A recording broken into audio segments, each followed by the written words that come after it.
What's going on YouTube? Nick Triggers back with another video, and this video is just going to be on a complete breakdown of this AR that I just built.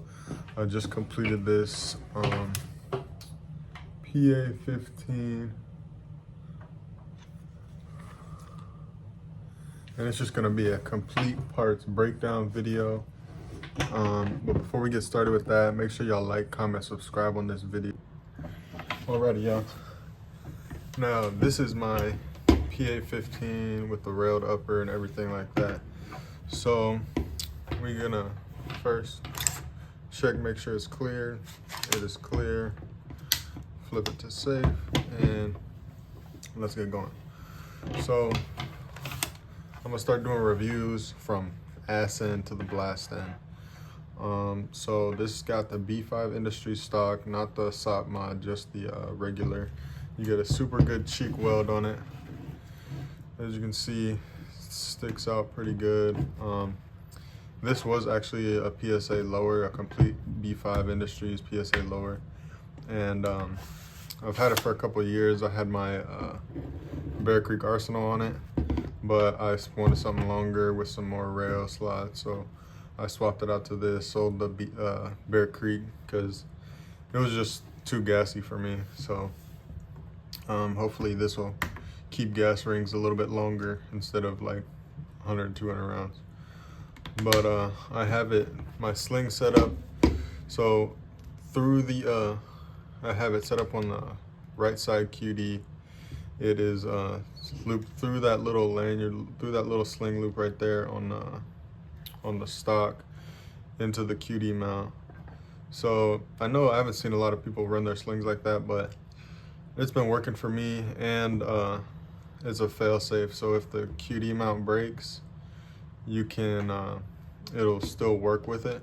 It'll just kind of use the little loop on the QD as like a block for it, so it won't go through the little lanyard loop. The only bad part about that is that you can't take it off really. So it's kind of stuck there. You can't really take it off. Like, it's tight on there.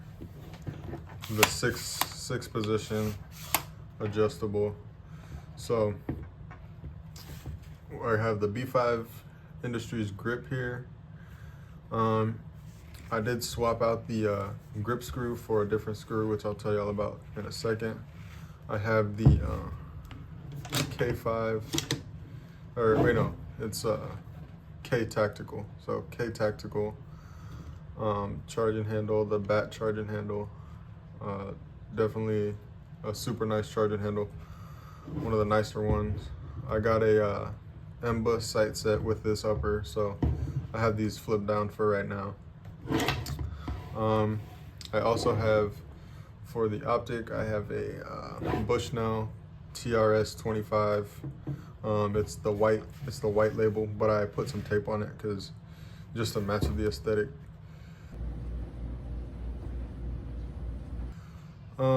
I have a KM Tactical safety and trigger. I have just mil-spec takedown and pivot pins. I have mil-spec mag release, mil-spec dust cover.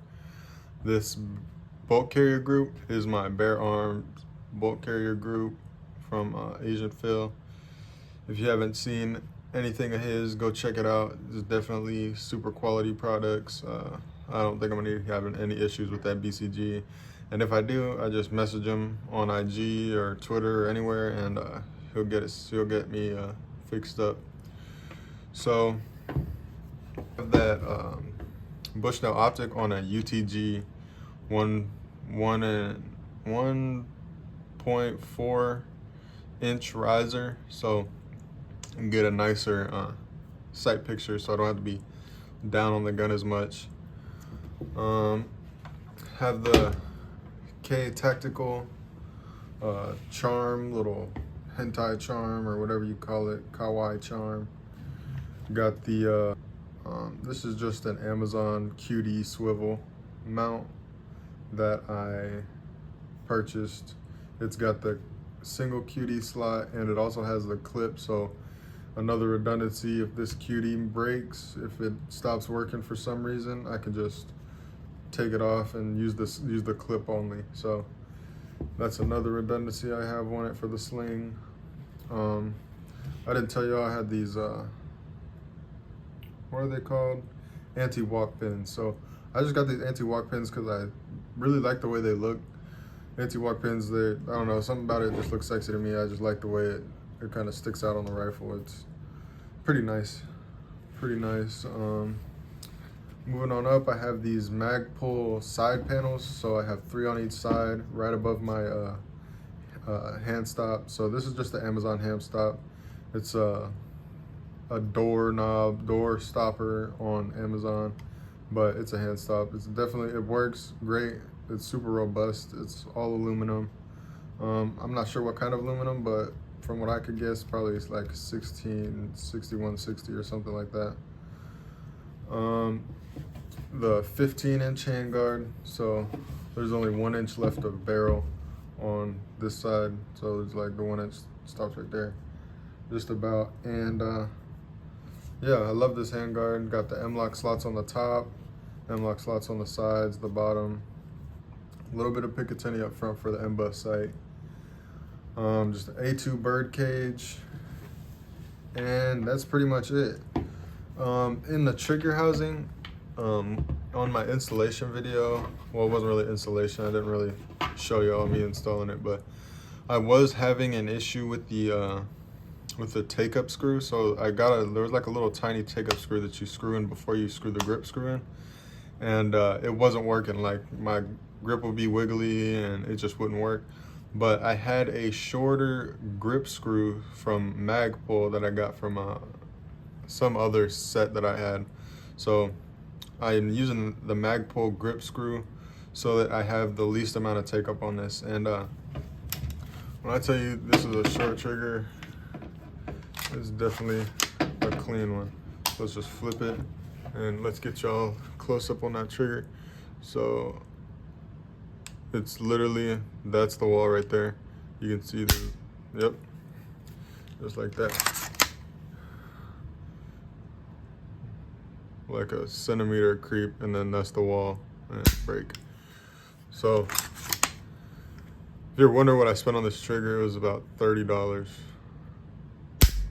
So y'all don't have to go get your $100, $200 trigger. I mean, if you know what you're doing, you don't need a drop-in set. You can just do what you got with what you got. But Andy safety, got the bad lever on here, Magpul bad lever, if I almost forgot about that.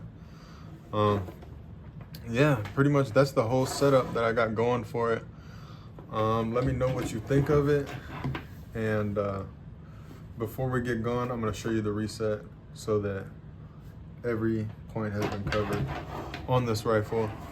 Let's get some pull action, and then okay, a little bit more, and reset right there, and then whoa, there we go. So super nice trigger, definitely one of the nicest triggers I've used in an AR, given I've only used mil-spec triggers. So I'm sure that when I get a Geissele or a LaRue Tactical, I'll definitely be changing my mind on best trigger setup. But for the money, it's definitely worth it. You just have to make sure that you know what you're doing when you're installing that take-up screw, because if you install it wrong, your trigger will not reset. So you just have to make sure that you install that correctly. I'm about to take this to the range in a couple of days to make sure that the screw doesn't like unscrew or screw in more, so that it trips the trigger more or stops resets. But other than that, if you made it this far in the video, I am looking for names for this rifle. So throw your names down in the comments, and I'll get whoever has the most likes. That's going to be the name of this rifle. So I appreciate every single one of y'all. Just hit 14K subs. Let's run it up. Trying to get to that 1776 number. And then once I get to that, I'll feel accomplished. I appreciate every single one of y'all that watches these videos, and I'll catch y'all in the next one. Peace out.